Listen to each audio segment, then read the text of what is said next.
शांति। हमें कभी भी एक दूसरों को देखना नहीं है।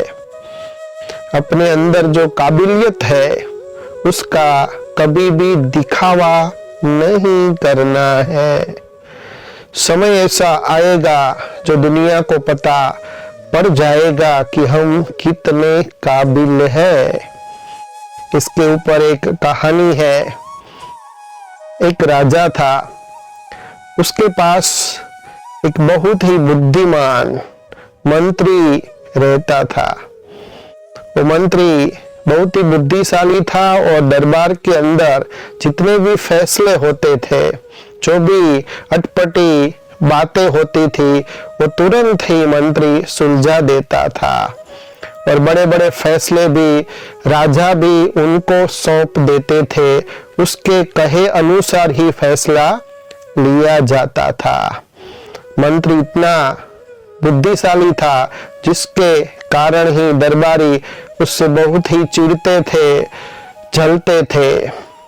तो एक बार जब दरबार चल रही थी तो राजा मंत्री को कहते हैं दरबार के बीच में ही कि आप तो इतने बुद्धिशाली हो कि पलक में आप कोई भी उलझन को सुलझा देते हो, लेकिन आपका बेटा तो बहुत बड़ा मूर्ख है।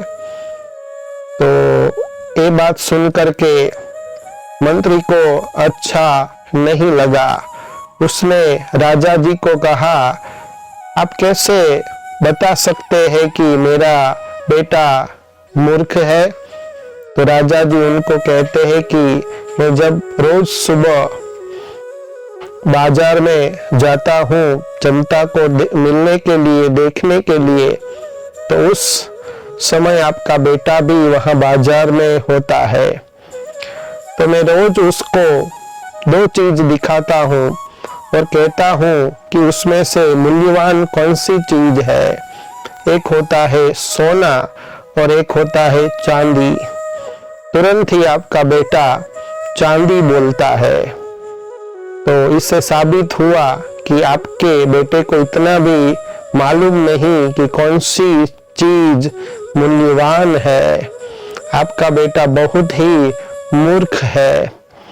तो जब ये बात दरबारी बाकी के सुनते हैं तो सब मंत्री के ऊपर जोर जोर से हंसते हैं। उसकी मजाक होती है और अपमान होता है। उस समय मंत्री भी लज्जित हो जाते, कुछ भी बोलते नहीं है और अपने घर चले जाते हैं। घर आकर के तुरंत ही अपने बेटे को बुलाते हैं और कहते हैं, तू जब सुबह तुझे रोज राजा जी मिलने के लिए आते हैं और ये दोनों चीज आपको दिखाते हैं, तो उस समय आप चांदी क्यों कहते हो? तब वो बेटा उनको कहता है कि रोज सुबह जब राजा जी जनता को मिलने के लिए आते हैं तो मुझे भी रोज मिलते हैं और रोज दो सिक्के, एक सिक्का सोने का होता है और एक सिक्का चांदी का होता है। वो दिखाकर मुझे कहते हैं कि इसमें मूल्यवान कौन है, कीमत किसकी ज्यादा है। तो उस समय मैं चांदी ही बताता हूँ, क्योंकि राजा ये भी साथ में कहते हैं कि जिसकी कीमत ज्यादा आप कहेंगे वो चीज आप रख लेना।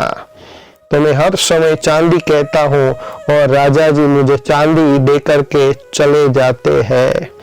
इतना कहने के बाद मंत्री का बेटा एक बाजू के कमरे में उनको ले जाता है और एक पेटी उनको दिखाता है। पेटी खोलते ही ढेर सारे उसमें चांदी के सिक्के होते हैं। तो चांदी के सिक्के इतने सारे देखकर मंत्री भी हैरान हो जाते हैं। तब वो उनका बेटा उनको स्पष्ट करता है कि यदि राजा को मैंने सोने के सिक्के को मूल्यवान कहा होता तो इतने सारे ढेर चांदी के सिक्के इकट्ठे नहीं होते। तो ये बात सुनकर मंत्री भी बहुत खुश हो गया और उनको लगा कि मेरा बेटा मूर्ख नहीं है, वो भी बुद्धिमान है। तो जब फिर से वो दरबार में जाते हैं और राजा को ये सारी बातें बताते हैं, तो राजा भी उसके बेटे के ऊपर बहुत प्रभावित हो जाते हैं। तो देखा इस कहानी में, दिखावा करने से कुछ नहीं होता। दिखावा करेंगे तो आपकी काबिलियत कभी भी सामने नहीं आएगी। आप चलते चलिए, आपके अंदर जो भी काबिलियत है, आप कितने काबिल है, वो आप दुनिया को पता पड़ जाता है। अच्छा, ओम शांति।